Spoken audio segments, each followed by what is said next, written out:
દેલી અને હાહરિયામાં માથેથી ધણીનો સાયો વ્યો ગયો. બે ચાર નાના નાના પહોળા, માઠું વરો આવ્યું, વાલા ખાયું વખત આવ્યો. પીવા પાણી મળે નહીં, ખાવા અન્નનો દાણો મળે નહીં.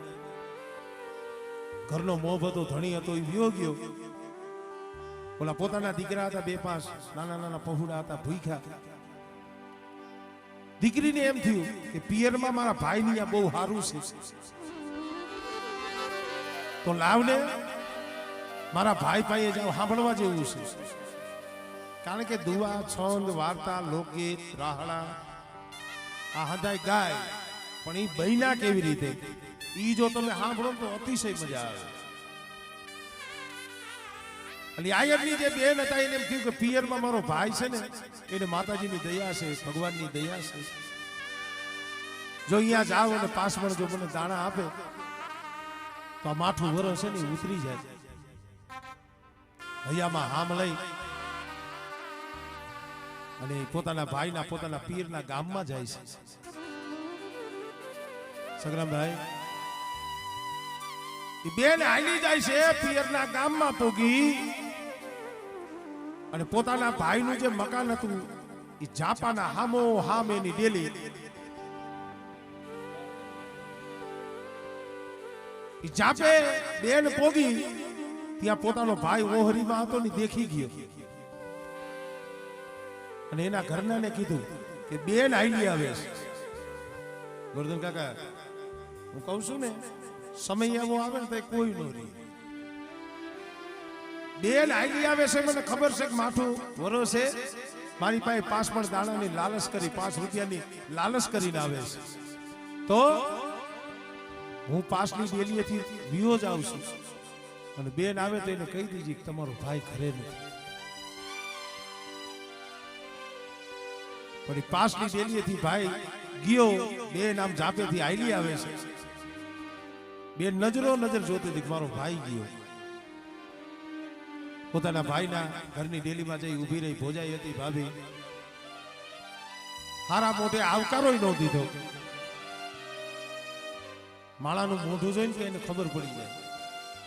દીકરીએ કીધું ભાભી મારો ભાઈ ક્યાં છે? એટલે ભાભીએ ભાંગતા મોઢે જવાબ દીધો તમારા ભાઈ તો કીધા વગરના 2-3 દીથી વિયાઈ ગયા છે, પાછા કેદી આવે એનું કઈ નક્કી નથી. ઓલી દીકરી બેન હતી એને નજરો નજર જોયું તો હજી હું જોઉં છું મારો ભાઈ જાય છે, કાંઈ વાંધો નહીં. માણા કહે કે સમય પાતળો હોય, દુબળા હોય, દુબળાની માટી કાગડા પણ ખાતા નથી. અને દીકરીએ ભાઈના ઘરે પાણી ન પીધું, ઈની પગે આંખેથી આહુડા પડતા જાય છે, ખાડીના શેડે આહુડા લૂસતી જાય. અને પોતાના પિયરના ગામના પાદરમાંથી નીકળો. પાદરમાં વડલો અને વડલાના સાયે ખાટલો નાખી અને જોગડા નામનો દલિત વણકર ખાટલા ઉપર બેઠો બેઠો હોકો પીધો. આ આયરની દીકરી છે, સાંભળો. પણ દીકરી ત્યાંથી નીકળી અને જોગડો દેખી ગયો કે આ તો દીકરી છે, રોતી જાય છે. ઉભો થયો, બેન કેમ રોસ, તારી આંખમાં આહુડા કેમ છે? કીધું ભાઈ કીધા જેવું નથી, કેને કહું? મારા પોતાના છે એ અવરું ફરી ગયા તો મારે કેવું કે નહીં? ના બેન, ભલે એ તારો હગો માનવ જઈનો ભાઈ છે, હું તારા ગામનો સૌ ને તારો ભાઈ જ કહેવાય. શું વાત છે, શું સુખ છે? કે ભાઈ 5 મણ દાણા હાટું માઠું વર હતું, મારા પહોળાઓના પેટ ભરવા હાટું 5 મણ દાણાની લાલ છે મારા ભાઈના ઘરે આવી હતી. પણ મારા ભાઈએ મારી ભાભીએ મને આશરો ન દીધો, મને હારા મોઢે બોલાવ્યો નહીં. જોગડાએ કીધું બેન હું તો દલિત છું, વણકર છું, પણ હું તારો ભાઈ છું. એને ભલે તને કાંઈ ન દીધું.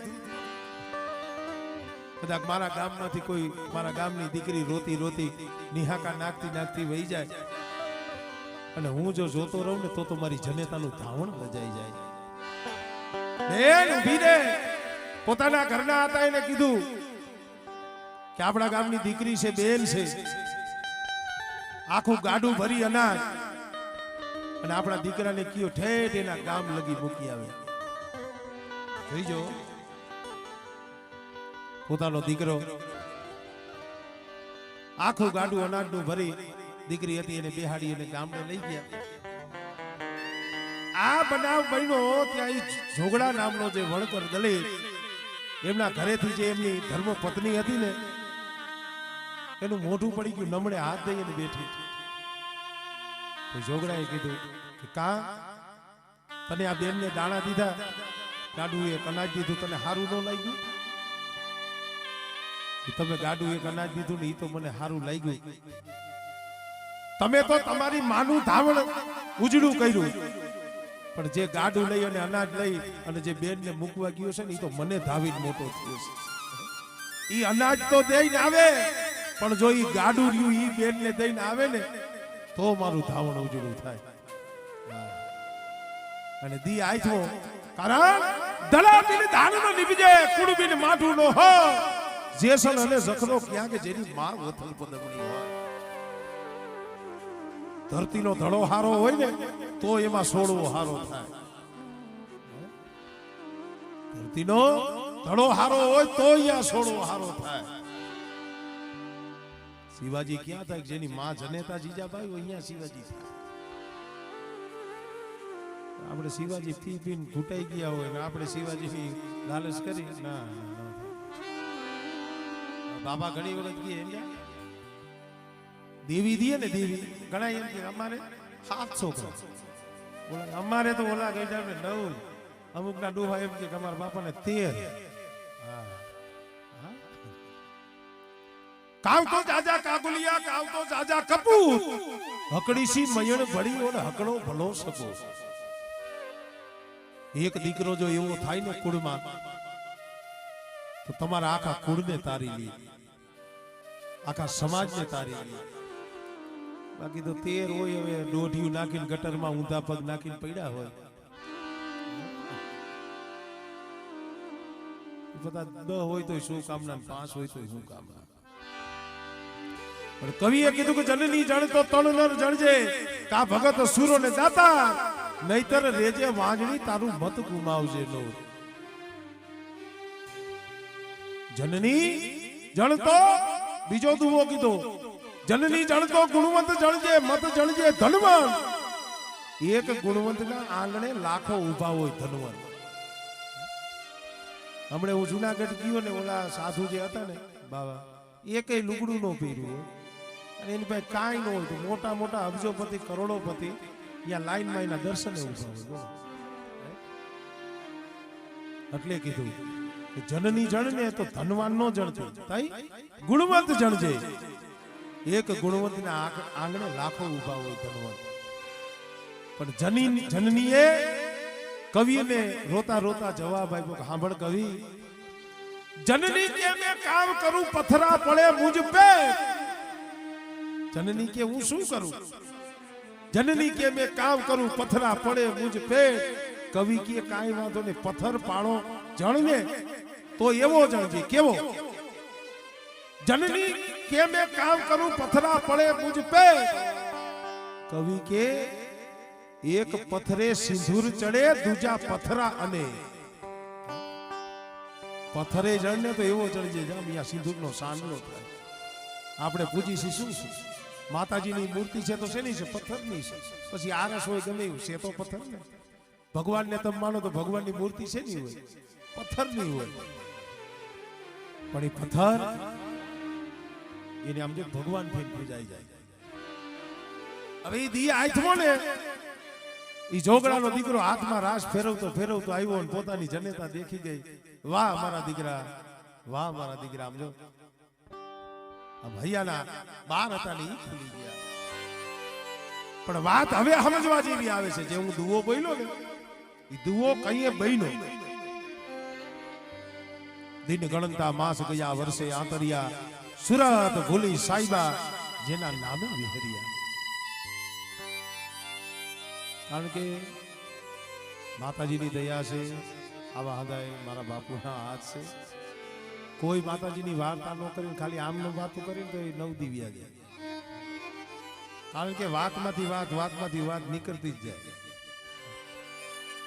દિન ગણતા માસ ગયા વર્ષે આતરિયા, સુરત ભૂલી સાઈબા કે નામે વિહરિયા. અસલમાં તો નાવણે વિહરિયા આમ છે, પણ ઈ પંથે આપણે નથી જવું.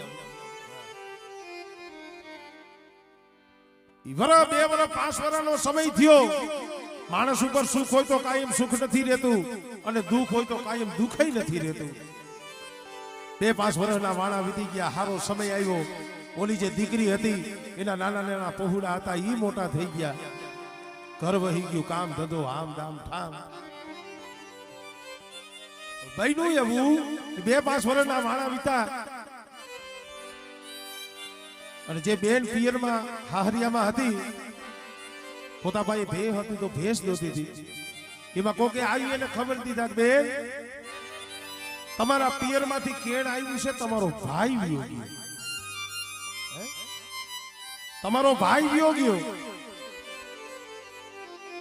બેન હતી એને ભેંસ ધોઈ લીધી, જે કાંઈ કામ હતું ઈ કરી લીધું.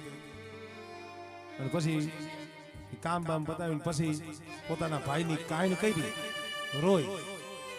સાંભળજો, 6 મહિના 12 મહિના થયા ને, આગળ તો દેશી મકાન હતા, દેશી નરિયા વાળા, એને હાથેથી ગાયર કરવી પડતી. એ પરથાર વાળું મકાન, અને નિહેણીથી ગાર કરે ને, 5માં 7 પગથિયેથી નિહેણીથી ગાર કરે. એમાં કોક વટે માર્ગ નીકળો અને કીધું કે બેન સાંભળો છો કે હા, તમારા ગામમાં જે જોગડા નામનો વણકર હતો ને, ઈ વિયો ગયો. આહા, ઈ જોગડા નામનો વણકર વહી ગયો. જ્યાં કાને અવાજ આવ્યો ને, 6 પગથિયે ગાયર કરતી હતી ને, અહીંયાથી પડતું મેલી દીધું. હિબકે ધ્રુસકે રોવા માંડી. હદાય સાના રાખે તો સાની નો રહી. પછી કોઈ કેવા વાળા તો હોય ને, બેન હજી 100 મહિના પહેલા તારો હગો માનો જઈનો ભાઈ વિયો ગયો. તો તઈએ તે ભેદ હોય લીધું હતું, ઘરનું કામ હતું ઈ કરી લીધું, અને પછી તે એની જેવી તેવી કાંઈ કરી. અને આ તો તમારા ગામનો એક દલિત વણકર, અને ઈ એના મરવાના હમાસર સાંભળ્યા, અને તે 6 પગથિયેથી પડતું મેલી દીધું. તું સાની નથી રહેતી, તું શું કામ રોસ? આટલા આહુડા આટલું રદન કેમ કરસ? તઈએ આ દુવો કીધો. તઈએ ઈ દીકરી બોલી,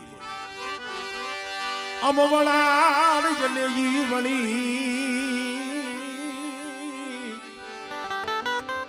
અરે અમારે નાઈતે ઈ નેડો નહીં, પણ એના ગુણને રોવું શું ગજમાં. અરે જેની જાત પૂછું નહીં જોગડા. કહેવાનો મતલબ માણસના ગુણ રોવડાવે, માણસને ભલાઈ રોવડાવે. અત્યારે તો માતાજીની દયા છે. અમારે જે શિવા બાબા કહું છું ને, દુઃખ સમય યાદ રાખવાનું.